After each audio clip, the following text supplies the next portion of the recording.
Vamos lá, então, vamos estudar a primeira fase do segundo reinado, a consolidação do Império, a consolidação do Estado brasileiro, que vai ocorrer de 1840 a 1850. É o período mais conturbado do espectro político, tá? É o período mais conturbado do espectro político e também do espectro, né, de revoltas, né? Porque a gente vai ter uma grande revolta apenas nessa fase, beleza? Então a gente vai ter aí esse período de 1840 a 1850 que vai, né, ser marcado por uma política interna de parlamentarismo às avessas. O que é um parlamentarismo às avessas? Não é de cara que vai ser adotado o regime parlamentarista. E a gente vai ver ali na linha do tempo como que isso aconteceu, tá? Mas, né, a grande maioria do período do segundo reinado, a gente vai ter um parlamentarismo que na prática, né, seria então um primeiro-ministro, né, que teria esse poder, né, de ter, né, ele ser como o chefe de governo, que então teria o parlamento, né, à sua disposição, e o rei seria então, né, esse cara mais chefe de estado para relações internacionais, mais uma figura importante, né? E o primeiro-ministro seria então o cara da vez. No Brasil, não é assim que funciona, tá? Porque no Brasil, o parlamentarismo, ele dá poder para o rei em vez de tirar poder do rei, né? Então, o primeiro-ministro, na verdade, ele estaria alinhado ao Dom Pedro II, né? E caso, né, o parlamento não estivesse alinhado ao primeiro-ministro, que está alinhado ao Dom Pedro II, então o parlamento seria dissolvido. Então, a gente tem aí, né, esse poder moderador do Dom Pedro II permitindo que ele faça alterações na estrutura política, né, de maneira que ele bem queira, tá? Então ele vai fazer com que o legislativo esteja subordinado a ele para ele poder governar da maneira que ele quiser, tá? E isso então, né, vai ser um esquema que ele vai ter nas suas mãos. Ele escolhe o chefe dos ministérios. O que é o chefe dos ministérios? É como se fosse um primeiro-ministro, assim, né? O cara que vai ter, né, um bom poder aí, né? Esse chefe dos ministérios, ele tá dentro do poder executivo nessa época, tá? O parlamento pode reprovar ou aprovar. Se o parlamento aprovar, susse, é nós, estamos junto, vamos lá, né? Continua aí como tá. Se o parlamento reprovar, o Dom Pedro II ele faz duas coisas, né? De duas uma. Ou ele vai escolher outro cara, né? Vai escolher outro chefe dos ministérios, ou ele vai trocar o parlamento, né? Ele vai dissolver o parlamento, vai todo mundo para casa e a gente faz novas eleições, né? Então o Dom Pedro II, ele vai ter essa arbitrariedade de fazer o que ele quiser com a política brasileira, tá? E ele vai até usar isso pro bem, digamos assim, né?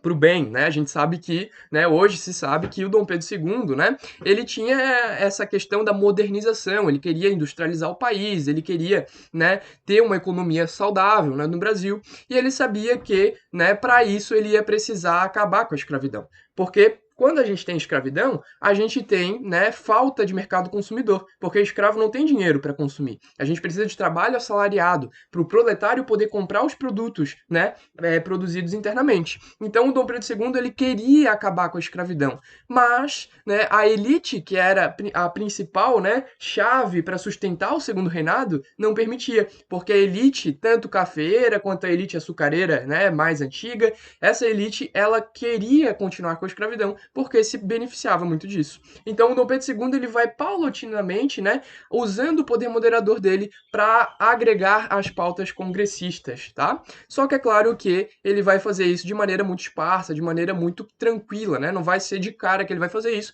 porque ele quer agradar a elite, porque ele quer ter esse poder. Então a gente traz aí até uma charge, tá? Do Dom Pedro II aqui segurando as marionetes. Tranquilo, que eu acho bem interessante essa charge. E aí, agora eu quero conversar com vocês sobre a evolução política do Segundo Reinado, que é um pouco esquecida, mas que eu acho que é muito interessante pra gente ter aí de exemplo, tá? Então, até usar a eleição do cacete aí numa redação, eu acho que seria bem interessante.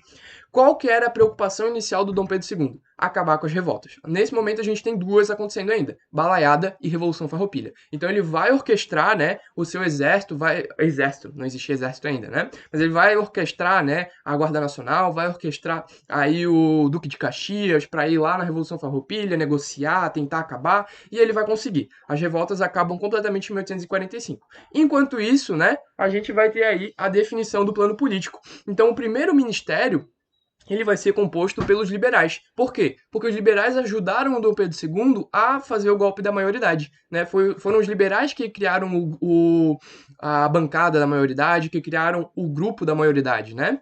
Então a gente vai ter aí, né, o Dom Pedro II colocando os liberais no poder, no ministério. Um ministério só de liberais. né, ficou conhecido como Ministério dos Irmãos Andrada, porque os Ministérios dos Irmãos Andrada, eles eram liberais e eles estavam naquele ministério, beleza?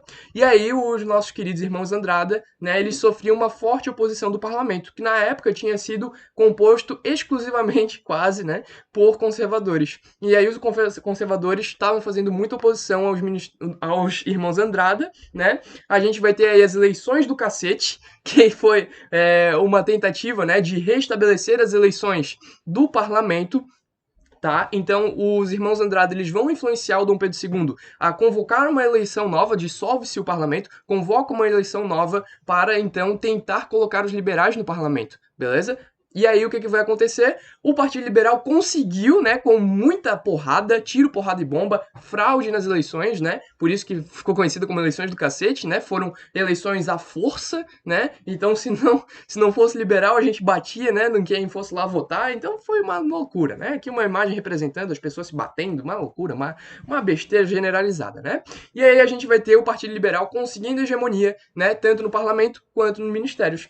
Mas estava tudo bonitinho, até que a gente vai ter, né, os irmãos Andrada brigando, uma discussão ali dentro do ministério, não tá legal, as coisas, os liberal não estão se entendendo, e aí o Dom Pedro II vai dissolver o ministério, tá? E aí agora ele vai acabar com o Ministério dos Irmãos Andrada, acaba com o Ministério Liberal, ele traz conservadores para o Ministério, e agora a gente tem um parlamento composto por liberais e um ministério composto por conservadores, tá? Os liberais, eles vão reagir com armas, né? Mas eles vão ser rapidamente controlados, eles não vão conseguir grandes feitos com isso, tá? E aí, né, o novo ministério, que era o Ministério dos Conservadores, ele vai exigir novas eleições na Câmara, porque a Câmara era composta por liberais. E aí, como é que eles iam governar, né? Se os liberais iam ficar fazendo oposição. E aí eles vão pedir para o Dom Pedro uma nova eleição na Câmara.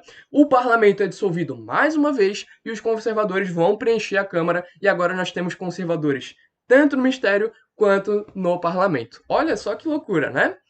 E aí o que vai acontecer? Né? Os conservadores, eles vão aprovar na Câmara o Conselho de Estado, que vai limitar os poderes de Pedro, tá? E aí o Pedro, com isso, né, o Pedro, ele não poderia mais desfazer essa composição, né, conservadora. E aí o Pedro, ele só poderia dissolver os outros poderes que não o ministério, ou seja, ele só poderia dissolver o parlamento com a participação desse Conselho de Estado. Mas, Bruno, como assim, né? Tipo, e o Conselho de Estado? Ele não faz parte da composição política do Dom Pedro II? Não. O Conselho de Estado, ele tem muita participação do Senado, né? Então esse Conselho de Estado participa muito da oligarquia rural, tá? Os grandes proprietários de terras, os grandes latifundiários, eles participam desse Conselho de Estado e eles vão garantir que o parlamento conservador não seja dissolvido. Então a oligarquia rural, dessa maneira, conseguia manter os seus interesses, né? E o Dom Pedro II não podia mais desfazer esse parlamento conservador. Beleza? O que vai acontecer, né? Desse governo altamente conservador, né, composto pelos conservadores, nós vamos ter uma reforma do Código de Processo Penal, tá? E aí, né, obviamente, com tendências conservadoras, tendências centralizadoras, né, indo contra, né, a teoria do federalismo, né, menos poder para as províncias, a gente vai ter aí os juízes de paz sendo nomeados pelo poder central, não mais eleitos localmente. Tá? E aí os liberais, eles estão ensandecidos. O que é isso, cara? Não, virou bagunça, né? O conservador, ele tá no ministério, o conservador, ele tá no parlamento, agora não pode nem mais a gente escolher os juízes de paz? Não, isso aqui tá uma besteira, né? Então os liberais, eles vão dizer, eles são abutres esfaimados que estão devorando o país, né? Eles estão ensandecidos, eles não aguentam mais. E em 1842 a gente vai ter revoltas generalizadas de liberais, tanto em Minas Gerais quanto em São Paulo, tá? E aí, né, o Dom Pedro, em 1844, cedendo às pressões liberais, vai dissolver mais uma vez o gabinete, né, o ministério conservador.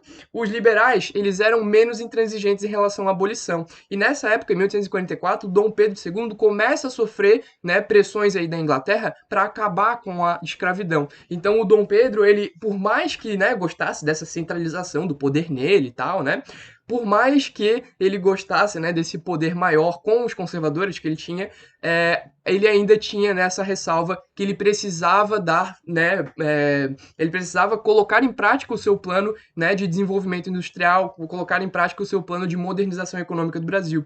Então, ele precisava de um parlamento menos intransigente à abolição, e aí, né, os liberais, alguns liberais eram mais, né, rebeldes, alguns liberais eles acatavam essas ideias de abolição, e aí o nosso querido Dom Pedro II vai colocar mais uma vez, né, o ministério aí, o gabinete ministerial composto por liberais, tá?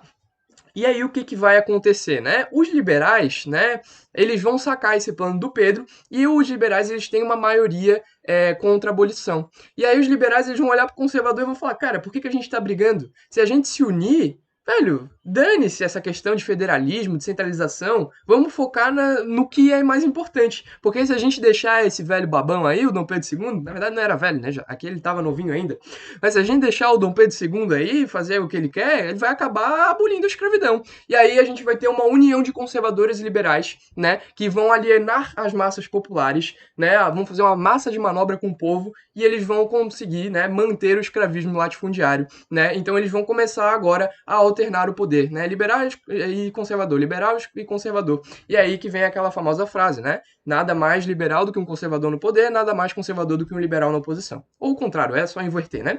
Mas enfim. E aí, em 1847, a gente vai ter aí aprovado o parlamentarismo, que vai ser o famoso parlamentarismo às avessas, né? Que vai ser aprovado aí, beleza? Manuel Alves foi o presidente do Conselho de Ministros, né? Quem que seria o Conselho de Ministros? Presidente do Conselho de Ministros seria, então, o cara que vai ser, né, como se fosse o primeiro-ministro, né, do parlamentarismo atual, beleza? E esse Manuel Alves, então, ele vai ser o cara, né, que vai ser eleito como se fosse um chefe de governo, digamos assim, só que o Dom Pedro II ele tá muito acima porque ele tem poder moderador, porque ele tem muito poder, beleza?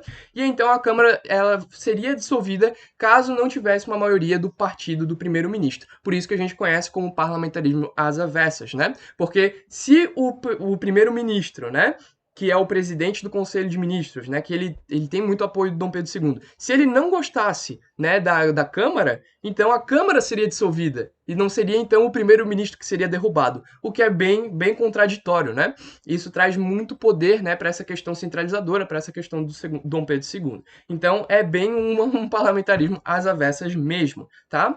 E aí os liberais eles vão entrar em crise, né, depois de revoltas, depois dessa quase que união conservadora, eles vão perder um pouco de moral, né? E aí os conservadores vão ficar no poder de 1848 a 1853, e aí fechou, né? Acabou a fase da consolidação, a gente já resolveu os problemas da política interna, né? Conservadores no poder foi o fim dessa situação. E aqui eu trouxe uma charge interessante para mostrar para vocês, que é o bazar eleitoral, né? Então, um bazar eleitoral cheio de armas, porque numa época de eleições do cacete, né? Para conquistar votos, você precisava estar bem armado para controlar, né, os seus opositores políticos. Fica a reflexão. Vejo vocês numa próxima aula, espero que tenham gostado. Vai para a próxima aí que vai ser legal. A gente vai começar a falar sobre Revolução Praieira e outros assuntos. Vejo você lá!